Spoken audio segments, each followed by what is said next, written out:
ಬಂದವಳೆ ತಂದೆಯಾದ ದಕ್ಷ ಬ್ರಹ್ಮನ ಪಾದಕ್ಕೆರಗಿದ್ದಾಳೆ. ಕಂಡ ಯಾವ ದಕ್ಷ ಬ್ರಹ್ಮ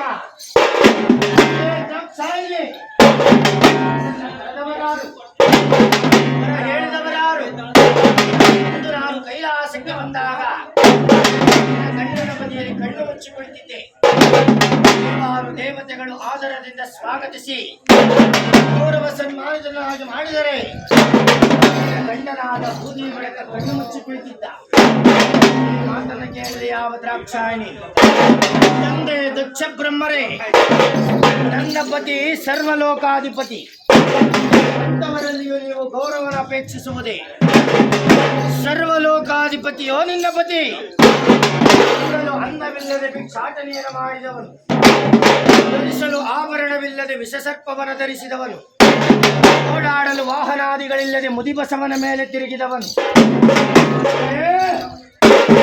ವಾಸಿಸಲು ಸ್ಥಳವಿಲ್ಲದೆ ಸ್ಮಶಾನವಾಸಿಯಾದವನು, ವೃದ್ಧ ಇಂಥವನು ಸರ್ವಲೋಕಾಧಿಪತಿಯೋ ನಿನ್ನ ಪತಿ ಎಂಬುದಾಗಿ ಶಿವನಿಂದನೆಗೈಯಲಾಗ ಈ ಮಾತನ್ನ ಕೇಳಿದ ಯಾವ ದ್ರಾಕ್ಷಾಯಣಿಯು, ಶಿವನಿಂದನೆ ಕೇಳಿದ ಈ ದೇಹ ಮತ್ತೆ ಕೈಲಾಸಕ್ಕೆ ಹೋಗಲಾರದು ಎಂಬುದಾಗಿ ದಗದಗನೆ ಹೊಡೆಯುತ್ತಿರುವ ಹೋಮ ಕುಂಡದಲ್ಲಿ ಹುಡುಕಿ ನನ್ನ ಪ್ರಾಣವನ್ನು ಅರ್ಪಿಸಿದಳು.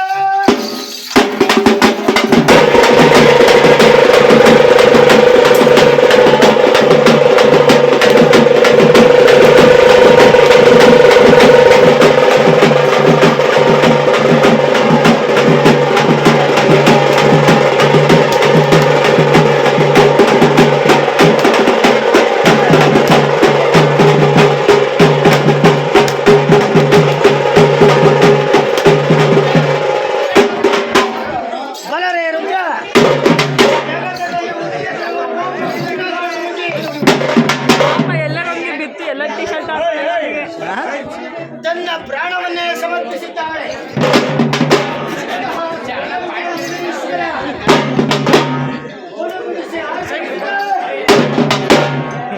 ಮೇಘಗಳ ಗಂಗೆ ಕೂದಿಗೆ ಮಡಿಸಲಾಗ ಜಡೆಯಂ ಕಿತ್ತು ನೆಲ ಕಪ್ಪಳಿಸಲಾಗ ಭೂಮಿಯ ಭೂಗರ್ಭವನ್ನೇ ಸೀಳಿಕೊಂಡು ಉದ್ಭವಿಸಿದನಯ್ಯ ವೀರಪುತ್ರ.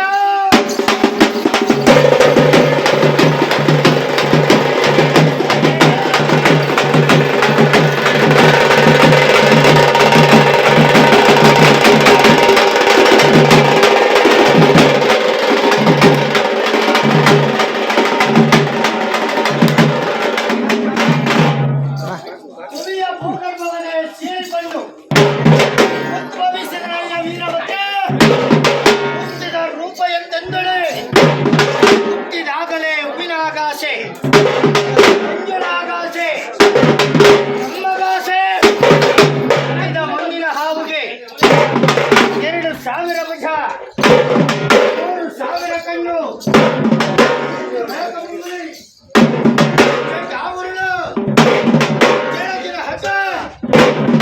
ಗಜದಾಂಡು ಗಜಾಂಕುಶ